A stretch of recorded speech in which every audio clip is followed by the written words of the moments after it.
here, Bob Theobald challenged us this morning. This afternoon, we're going to ask him to continue the challenge by focusing on two subjects. First, the subject of whether the Minneapolis community can respond to change, and second, can higher education respond to change? He will make a brief opening address. Then, those of us who have to be involved in discussing the future of Augsburg will move to Science Hall 123. Those who will continue to discuss Minneapolis will stay in this room. And we'll all reconvene back here at roughly 3:45, 3:45. So, I think our appetites have been whetted, and we are all alert, we are all excited. Bob, why don't you continue? Okay, I need some reality testing. Who was here this morning? Hands, please. Who wasn't here this morning and is here by choice? Who wasn't here this morning and is made to be here by being told that they ought to come for one reason or another? Come on, let's see. I know some of you are here for that reason. You are welcome to leave. I mean, you can work it out with your teacher, whether you want to, what happens when you've left. But as far as I'm concerned, I don't want anyone here who is here by compulsion. Very quickly, for people who weren't here, and I mean very quickly, I believe that we are in a critical and unique period of history. The uniqueness comes from the fact that we are in transition from one era to another. We have done this probably 2 or 3 times in human history when we have moved from hunting and gathering to agriculture and from agriculture to industry. We are now moving from industry to communications. You can use any other jargon that makes you feel comfortable, I don't mind. What is unique about our situation certainly is the speed of change, because every other transition has taken a very long period. Even the change from the agricultural era to the industrial took 3 or 4 or 5 generations. And the change through which we are passing is not going to take more than 1 or 2. Each one of us is therefore going to live, if we survive, something which is not certain, through an incredibly wrenching period of change. It came out this morning that there are at least, and maybe I should really say only 2 futures. One, in which the levels of tension and hatred in this world grow with extraordinary rapidity. This is the only world that is conceivable within the present set of forces that are operating. And if you have not realized that, I suggest you go and read the newspaper attentively for 2 weeks and analyze the implications of the stories. Because I don't think, having done that, you can really believe that we are in anything else but a deep and increasing crisis. Or, if we choose to do so, we can at least try to do what I personally believe to be possible, which is to create a human society. Now, somebody asked this morning, what do I mean by a human society? And I said, well, I got my ideas, but most of you probably have yours, and we'll find out when we get there. But it's certainly one where we do not endeavor, for all too many of us as a full-time activity, to hurt each other. Descartes stated, I think, therefore I am. And I sometimes believe that this is much too complicated a definition of existence, and people looking for some evidence of their existence have adopted a new rule. I hurt people, therefore I exist. But it's very easy to find out that you exist, because if you hurt people, they react. You know you did something. Dealing with people in loving ways does not result in the same dramatic patterns of reaction, but it is a lot more satisfactory over the long run. Love is not never having to say you're sorry. Love is being able to help people before they tell you that they need it. It is the ability to understand other human beings well enough to know what they need. That's a very tough definition of love. See, I wasn't told what she didn't get what she needed in time. Okay. I want to suggest to you that there are some things we can do and to invite you to get involved. We are trying to create, because of the failure, and I will not take the time to explain why, of the bicentennial on a national level, we are trying to create 2 programs which are not master plans, but are opportunities for people to do things. One of them is called Classes of 76, and the other is called Communities of 76. Well, we've just been through a lunch in which we started getting into the Classes of 76 project, because what we said was, let us think about the true questions which would be involved in education in America's 3rd century. And because of the way that question was posed, we found ourselves up against, in the immediate future, in the immediate moment, we had 20 minutes, some deep and fundamental differences about what education is really all about. What do we mean by education? What is it? What is a good education? How do you define education? Are our present patterns of education even reasonably viable? Is it fair to say that most people who are in schools and education go there turned off for 6 hours and come out in the evenings and enjoy themselves? No, I have an interesting theory, which I'm sure is untrue, about why most people are night people these days. It's because they hate the days so much. And, that isn't terribly funny when you think about Detroit schools, which are the highest crime rate areas of the city. And yet we compel people under pressure of law to go to Detroit schools. I made this point just recently, and a Texan said to me, I hadn't really thought about it this way, but there was an extraordinary thing. I had one kid who stole, and he was put on probation. Another kid was a truant, and he went to reform school. Apparently, school is absolutely critical, and we get terribly uptight if people shouldn't believe that the present sort of schooling is absolutely vital. But talk to your school children and ask them how much they learn at school.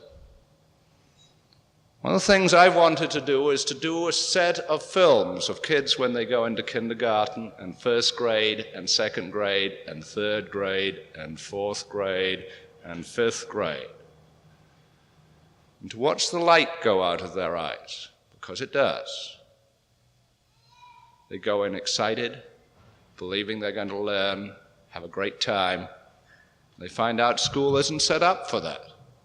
And don't blame the teachers. If you had to face 35 squirming kids, you'd do exactly the same thing. You want to stay sane. Again, it's the system. It's not the kids, it's not the teachers, it's not the administrators. We say that the way to teach is to put people in classes of 35 people. How anybody ever came up with that one is some sort of mystery. We don't have much theoretical justification for 16 years of education. I would suggest to you that maybe we started saying a little reading and writing is better than none. So we said everybody should get to school a little bit. And then somehow, in accordance with our present philosophy of more is always better than less, we said if 2 years is good, 4 years is better. And then we said if 4 years is good, 8 years is better. And then we said if 8 years is good, 12 years is better. And then we said if 12 years are good, well, 16 years are better. And so it went. nobody thought of the implications of confining young people to the company of their peers over a 16-year period. Nor did they think about this strange thing that Margaret Mead has pointed out, is that if you quit school at 16, you are definitionally and effectively an adult because you're expected to make intelligent decisions. If you leave school at 22, you are still essentially, despite the fact that we deny it, in loco parentis. You really are not considered to be capable of making intelligent decisions until you leave the university. Now, isn't there something wrong with a system that says the more intelligent you are, the less capable you are of making decisions? Now, all I'm trying to do is open up a few of the sorts of issues that I believe we have to face. I really do believe we're confronting what I call the saber-toothed tiger curriculum dilemma. There was this tribe, and they had to fight saber-toothed tigers for a long, long time. And the elders had developed a very complex curriculum about the fighting of saber-toothed tigers. And people were taught terribly efficiently about it. And some young Turks came around and said, you know, it's all very interesting, but there aren't any saber-toothed tigers around anymore, but there are those new sort of things up there. They look rather dangerous. Don't you think we should start teaching about them? And the elders said, in the way of elders for a very, very long time, what was good enough for us is certainly good enough for you. And the tribe got wiped out. Now, again, let me remind you, I did not set up the process of change in this culture. I did not choose, any more than anybody in this room did, to obsolete the value of the knowledge of the industrial era. I, in some ways, would be very happy if we could go back to being able to use the knowledge of the industrial era. But I am suggesting to you that what we have inherited in such disciplines as sociology and economics and political science simply does not jibe with the realities of today. And that somehow there must be a way in which young and old can work together to discover new truths. Men and women can work together to discover new truths. Teachers and students can reverse roles, and I could go on. I do not believe that we can allow education to continue the conserving function which it has always played in all cultures. Education has been a way of passing on the knowledge of the past to young people on the assumption that it is valid. Not all of it is valid. That, I think, really nobody can deny. What is the process by which we discover valid knowledge?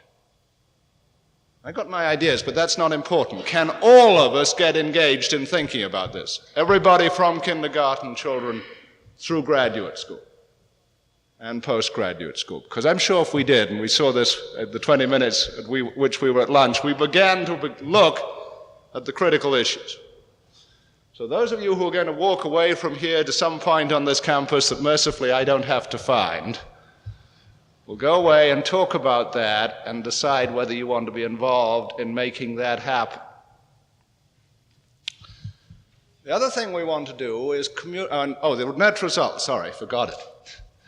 On commencement day in 1976, every school, college, would in a variety of ways try to talk about what the real issues were for America's third century in terms of education. It would be done in dance and theater and mime and ballet and art and words and anything else you can come up with to express what the issues are. And humor. The second thing we're trying to run is a thing called the Communities of 76, and the rationale and the justification is much the same. Again, we're looking for the new questions which confront communities, whether it be Minneapolis, St. Paul, or Duluth, or Rapid City, or wherever it may be, what sort of issues is a community going to have to tackle if it's going to be a good place to live in during America's third century? And again, our object would be to link people so that they could talk about the things that need to be done in America's third century. And our belief would be that if we can get this started by 76, and this we would hope would culminate on July the 4th, 1976, people would use what has been called the bicentennial period from 1976 to 1991, which parallels 1776 to 1791, with the Bill of Rights being signed in 1791. To think about the answers to those questions, because we're sure not going to find the answers in 2 years. But we might have begun to define the questions. As I said this morning, maybe those questions are not that different from the questions we asked in 1776. Maybe we just ran or moved too far away from them. Now, I want to put this in the context, and people who want to discuss that stay here. Now, the idea is, and the dream is, if enough people are excited about this afternoon, that we will run what amounts to a pilot program here in Minneapolis, St. Paul, or in the state, in which we would do both the communities of 1976 and the classes of 76, only we would call them communities of 75 and the classes of 75. And people would do it here, and we would then invite people from the rest of the country up here to discover how it worked and what could be done elsewhere. So we would develop models and ideas. And what this would amount to essentially would be a community-wide event, fair, effort, any word you like, not conference. It's the one thing it ain't going to be. It is not going to be a conference, in which we would talk about the models that already exist in Minnesota and Minneapolis, about the models that have come into existence because we have learned to talk to each other, about the ways that kindergarten children can talk about the future they desire, or at least art about the future they desire, and we have models to make that possible, and go on and on. And at the end of the afternoon, we're going to ask you how many of you would like to be involved in this. And we hope for an answer which is not on the level, it's a groovy idea, yes, write me down and I will see. We hope that those of you who will write their names down are people who say, yes, this is important to me and I recognize that it will mean making changes in the things I'm doing. And if you're not ready to do that, don't write your names down. Because one of the things that kills us always is we start off and we start with 100 people who say, yes, this is groovy, and in the first 3 weeks, 75 of them drop out, and by that time you feel it isn't a good idea. We want to get 25 people who say this is important and we're going to make it work, and then we will make it work. If there are 25 people who care about this idea. I'll put it back into context one more time. No, one other thing. If all goes well, we will also be doing during this period, maybe simultaneously with this Minneapolis, St. Paul, Minnesota event, what we're calling a national values test, in which people will have an opportunity to talk about the values they want to see expressed in America's third century. And this would be done by Westinghouse or by some other group of people. And we challenge people to think about the sort of future they want. Now, I'm sure some people think that this is incredibly naive, highfalutin, overblown, or something or other. I think I got to say two things. One, I wouldn't be talking about it if I didn't think it was possible. I am not interested in failures. If I thought we were going to blow it, I wouldn't be talking about it. And if I don't believe, together with other people who care about this, that it's going to happen after this afternoon, we're going to stop. I think people are capable of doing things at a level of competence and responsibility so far beyond what we're doing so far that it's incredible. Secondly, I believe we're talking about cultural innovation on a significant scale. This is not a question of doing something we've done before, and people who come into this are going to have to be willing to keep their minds and their hearts open. And not to say, well, I know how we do this, because none of us know, specifically and particularly myself. But it's worth doing because something has to be found to inspire Americans with the idea that the future is not impossible. We are losing hope in this culture at an incredible pace. We have already lost trust. Maybe those who wish to leave should leave. Dear, Pavlov isn't working this afternoon. There's something very serious. Pavlov breaking down, no sticks, whips, carrots, negative sanctions. One person, sorry. 2 people. When we can ring bells and nobody moves, I'll know that we're able to actually start thinking together. We have to learn how to work together and cooperate. That is not going to be easy. Now, let me put in a plug for your state. I think it is quite possible that your state is the most probable place for this to take place. It's not only me, but a lot of people who come here are extremely impressed with what goes on here. We're also extremely frustrated because you suffer from an acute inferiority complex. You don't know how good you are. And you still believe that in the end it's going to come from the Northeast. Now, why anybody would believe anything of importance is going to come from the Northeast at the moment is beyond me. Meeting with some people on Wednesday, they said to me, I'm not really sure that we have anything to teach the rest of the country or that we have any obligation to teach the rest of the country. I would answer to that, in my mind, first of all, you have something to teach the rest of the country. And secondly, that if you don't have an obligation to teach it, and if all of us feel that way, then that first future I talked about towards an intolerable world seems to me to be very certain. Because that obligation is not imposed by some social structure which says that Minnesota has been nominated to talk about the future. And that social structure is never going to come into existence. We are going to have to choose responsibilities. But if we won't survive. Up to now, we've said, if I've not been nominated by the president, the dean, the bursar, to be responsible, it's none of my business.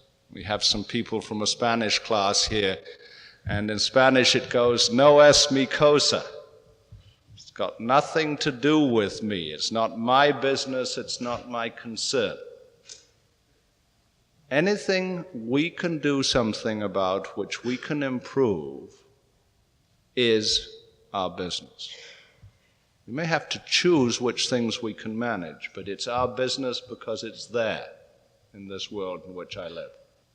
I think that's the choice all of us face at this moment. Are we going to go on saying, you can't fight City Hall, you can't change things, nothing can happen, we've tried, everything's been tried? Or are we going to say, hey, perhaps if we cooperated together, and if you look around this room, there's some very mixed people here in the sense of students, and older people, and people with power, and people with money. If we'd stop believing that we know that we can't achieve anything and start trying, I suspect we'd be surprised at how much we did. The only way to get that sense of surprise is to start moving. There's some people here who weren't here this morning. There's a rule at this meeting that nobody applauds. So can we apply that? The reason is that it's an industrial era trick designed to make the speaker feel good. And we're trying to get out of that and try to make all of us work and think about the future. Thank you very much. Thank you very much.